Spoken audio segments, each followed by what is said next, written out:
Olá, aqui é o professor Costa dando continuidades aí às nossas unidades de medida. Vamos falar agora sobre medidas de volume.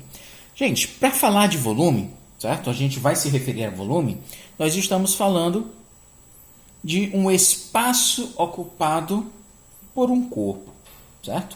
Ao falar de volume, certo? Sempre estamos nos referindo ao espaço ocupado por um corpo.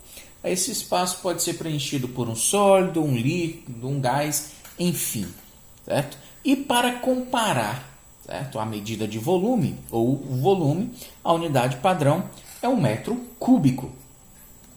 Deixa eu até enfatizar ela aqui para vocês. É um metro cúbico, equivalente ao espaço ocupado por um cubo de 1 metro de aresta. Cubo seria aquele formato de um dado, né? Ele tem as arestas, certo? Cada segmento de reta que forma o cubo, cada lateralzinha dessa daqui, é o chamado de aresta. Ele tem comprimento, largura e altura. Portanto, o volume ele tem 3 dimensões. Por isso, cúbico, certo? Elevado à terceira potência. Qual é a diferença das escalas que nós estudamos até agora?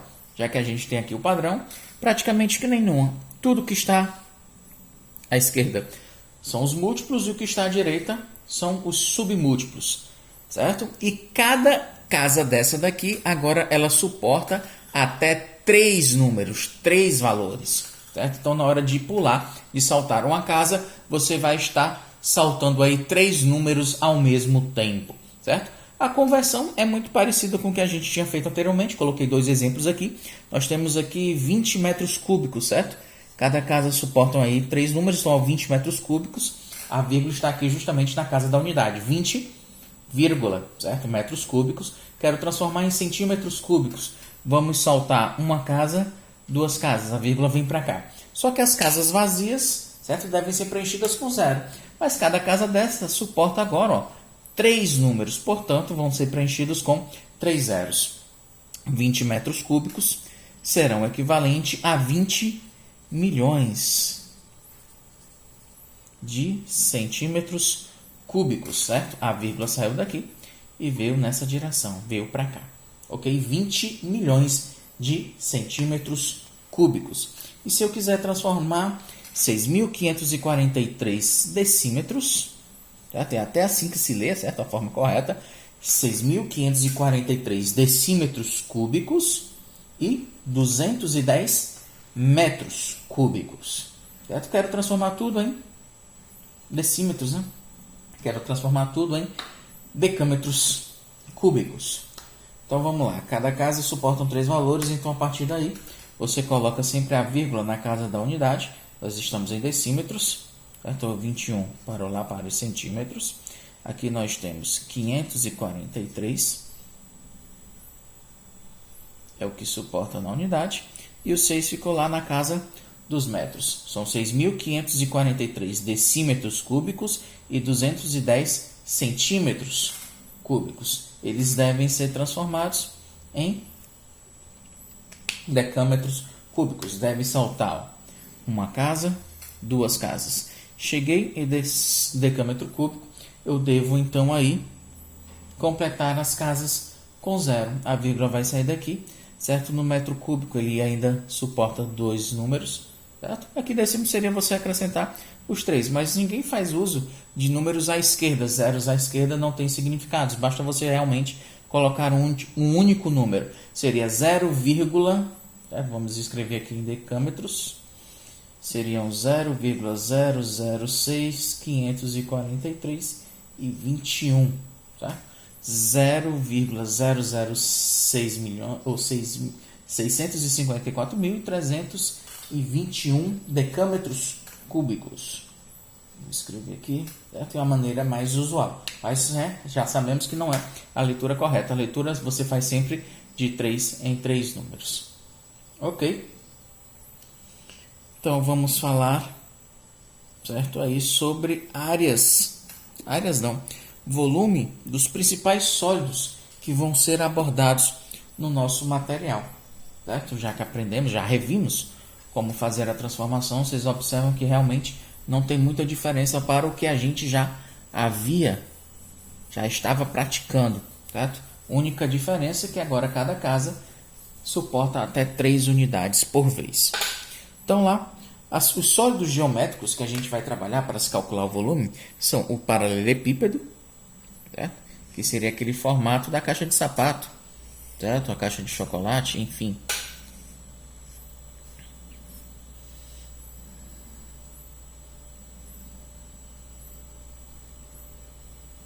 Tá aí.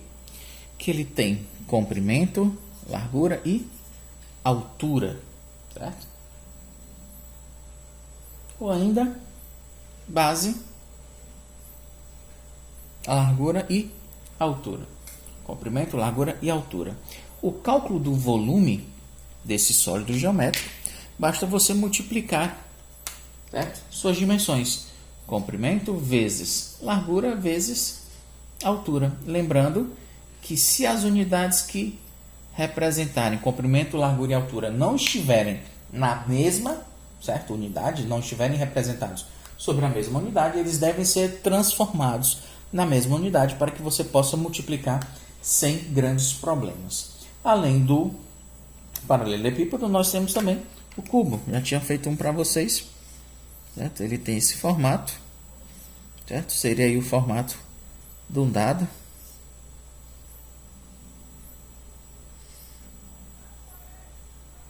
Né? Em que todos os lados, todas as faces, elas são iguais, são numericamente iguais. O comprimento, a largura e a altura num cubo, como são de mesma medida, são chamadas simplesmente de arestas. O volume para se calcular as medidas de um cubo são aresta vezes aresta vezes aresta, ou simplesmente aresta elevado à terceira potência. Se você tem aresta igual a 3 metros, o seu volume, certo? Se a aresta for igual a 3 metros, o seu volume vai ser igual a 3 elevado a 3. 3 elevado a 3 nada mais é do que 3 vezes 3 vezes 3.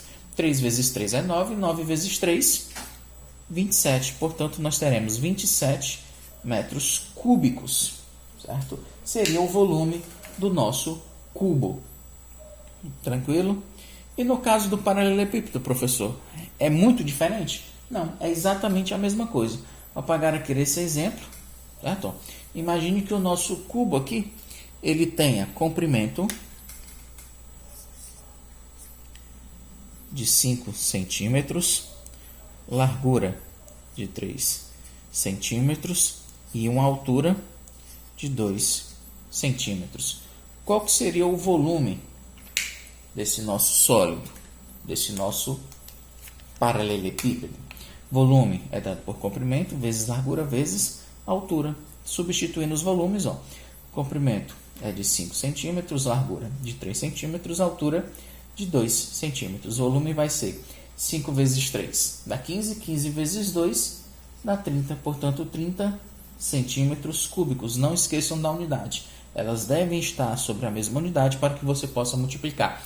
Caso não esteja, você tem que fazer a transformação.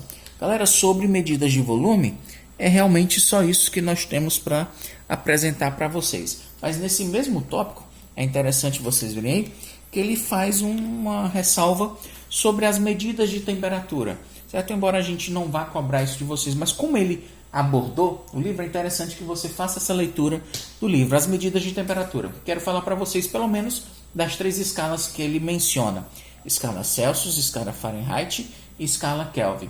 A escala Celsius é a escala de temperatura que nós utilizamos aqui no Brasil, certo?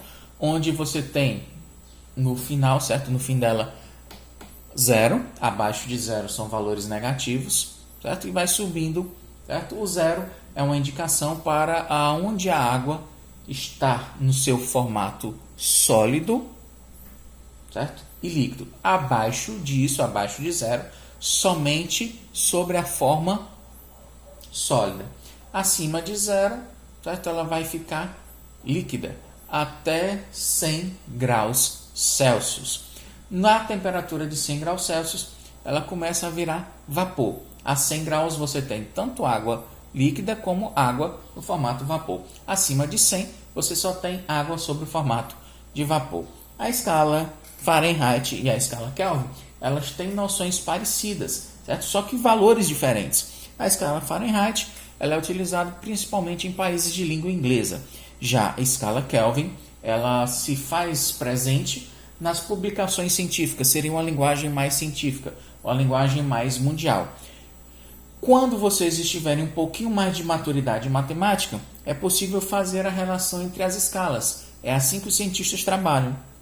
Escala Celsius, eles conseguem fazer a conversão para a temperatura em Fahrenheit e em Kelvin. E mais na frente também, ele faz aí uma distinção entre calor, certo? Então façam a leitura do livro, certo? Para efeitos didáticos, já que a gente começou, a temperatura nada mais é do que o nível, certo? A medida do nível de agitação das partículas. Quanto mais as partículas se encontram agitadas, maior a temperatura. As partículas se encontram paradinhas, quietas, significa ali que uma temperatura está baixa. Calor nada mais é do que essa energia que está sendo transferida, certo? Então, sobre medidas de volume, certo? E essa pincelada aí de medidas de temperatura, é isso que nós temos por hoje, certo? Façam as atividades. Obrigado pela atenção e até a próxima. Valeu!